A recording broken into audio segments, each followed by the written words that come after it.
ጤና ይስጥልን ለዕለቱ የተዘጋጀውን መረጃ ይዘንላችሁ ቀርበናል። በቀጥታ ወደ መረጃዎቹ እናልፋለን። አንጋፋው ፖለቲከኛ አቶ ልደቱ አያሌው በሰሞኑ በራሱ የፌስቡክ ገጽ ላይ ባሰፈረው ጽሑፍ በስልጣን ላይ ያለው የብልጽግና መንግስት ከስልጣን ወርዶም በምትኩ የሽግግር መንግስት እንዲቋቋም ጥሪ ያስተላለፈ ሲሆን ይህንን ለማድረግም ጦርነት ይቁም፣ የግፍ አገዛዝ ይብቃ፣ ሰላም ይስፈን፣ ሁሉን አቀፍ የሽግግር ከምርጫ በፊት በሚል መሪ ቃል በዋሽንግተንና በለንደን ሰፊ የበይነ መረብ ትዕይንተ ህዝብ ለማካሄድ መታቀዱን ገልጿል። የመግለጫው ሙሉ ቃል እንደሚከተለው ቀርቧል።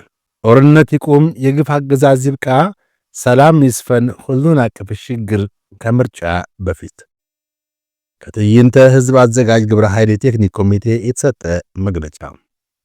በአሁኑ ወቅት አገራችን ኢትዮጵያ በቅርብ ዘመን ታሪኳ አይታ በማታውቀው መጠን እጅግ አሳሳቢ በሆነ የህልውና አደጋ ላይ ነች።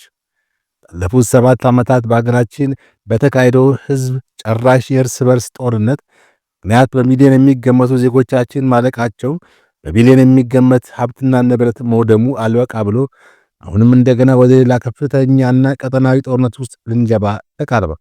ይህ ከፊታችን አፍጦ እየመጣ ያለው አደጋ ያለ ተጨባጭና ፈጣን የትግል እርምጃ በቀላሉ ሊቀለበስ አይችልም። በሕግ ማስከበርና በባህር በር ጥያቄ ሰበብ እየተጎሰመ ያለው ጦርነት ከፈነዳ አገራችን መንግስት የለሽ ወደ ሆነ ሁለንተናዊ ቀውስ መግባቷ የአፍሪካ ቀንድም የቅርብና የሩቅ የውጭ መንግስታት የውክልና ጦርነት አውድማ በመሆን መቋጫ ወደሌለው ትርምስ እንደሚገባ ጥርጥር የለውም። ይህንን እውነታ የተገነዘብን ኢትዮጵያውያን ወደ ተጨባጭ የህዝባዊ እምቢተኝነት ትግል ለመግባትና እየመጣ ያለውን አደጋ ለመቀልበስ የሚያስችል የሐሳብ ዝግጅት ባለፉት 3 ወራት ስናካሄድ ቆይተናል። አሁን ላይ የሐሳብ ዝግጅታችንን አጠናቅን ወደ ተግባራዊ የትግል እንቅስቃሴ ለመግባት የሚሰራ አንድ ግብረ ኃይል አቋቁመናል። ግብረ ኃይላችን ከተለያዩ ተቋማትና ታዋቂ ግለሰቦች የተውጣጣ 25 የምክር ቤት አባላትና 7 የቴክኒክ ኮሚቴ አባላት አሉት። ሁሉን አቀፍ በሆነ አግባብም ኢትዮጵያን እንዲመስልና ሰፊ ማህበራዊ መሰረት እንዲኖረው ተደርጎ የተቋቋመ ግብረ ኃይል ነው። ግብረ ኃይላችን ጦርነት ይቁም፣ የግፍ አገዛዝ ይብቃ፣ ሰላም ይስፈን፣ ሁሉን አቀፍ ሽግግር ከምርጫ በፊት የሚል መሪ ሐሳቦችን አንግቦ የተቋቋመ ነው።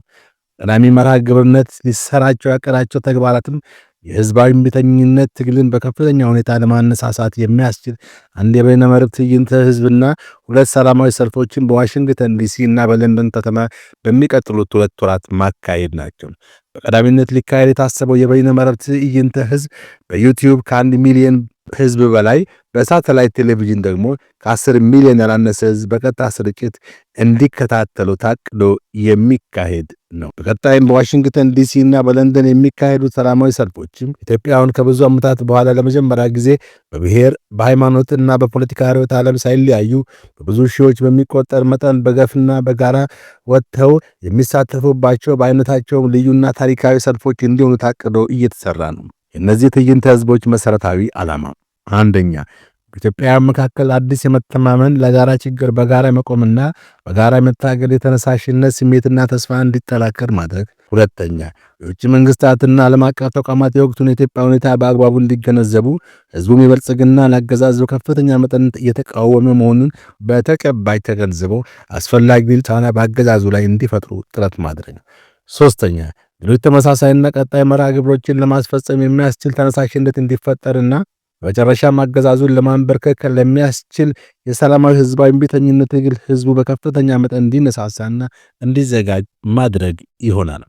ይህ እጅግ ወቅታዊ ጠቃሚ የሆነና ከፍተኛ ስትራቴጂካዊ ፋይዳ ያለው መርሃ ግብር ውጤታማ እንዲሆን ከአንድ ስብስብ ባለፈ የብዙሃን ኢትዮጵያዊ ተነሳሽነትና ተሳትፎ አስፈላጊ ነው። ስለሆነም የፖለቲካ ድርጅቶች፣ ሲቪክ ማህበራት፣ መገናኛ ብዙሃንና ተጽዕኖ ፈጣሪ ግለሰቦች በጊዜ የለንምና በከፍተኛ የይቻላል መንፈስ ተረባርበን የታሰበውን መርሃ ግብር ውጤታማ ልናደርገው ይገባል። እንዲህ አይነት ውጤታማ ስራ ሳንሰራ ትግሉን ወደ ላቀ ውጤታማነት ልናሸጋግረውም ሆነ አገዛዙን ልናሸንፈው እንደማንችል ተገንዝበን እጅ ላይ ተያይዘን በመታገል አገራችንና ህዝባችንን ከህልውና ጥፋት መታደግ ይኖርብናል። የፊታችን ማክሰኞ የካቲት 17 ቀን 2018 ዓ.ም በኢትዮጵያ አቆጣጠር ከአመሻሹ 12 ሰዓት በዋሽንግተን ደግሞ 10 ኤኤም ጀምሮ የግብረ ኃይል ተወካዮች ትዕይንተ ህዝቦቹ መቼና እንዴት ሊካሄድ እንደታሰቡ ለመገናኛ ብዙሃን ዝርዝር ጋዜጣዊ መግለጫ የሚሰጡ ይሆናል። እያንዳንዱ ለአገር፣ ለሕዝብ፣ ለደህንነት ተቆርቋሪ የሆነ ዜጋ የመርሃ ግብሮቹን ሂደት በአንክሮ እንዲከታተልና ተግባራዊ ተሳትፎ ለማድረግ ከወዲሁ የህሊና ዝግጅት እንዲያደርግ በዚህ አጋጣሚ ጥራችንን እናቀርባለን። ስንተባበር እናሸንፋለን። የትዕይንተ ህዝብ አዘጋጅ ግብረ ኃይል የቴክኒክ ኮሚቴ የካቲት 12 2018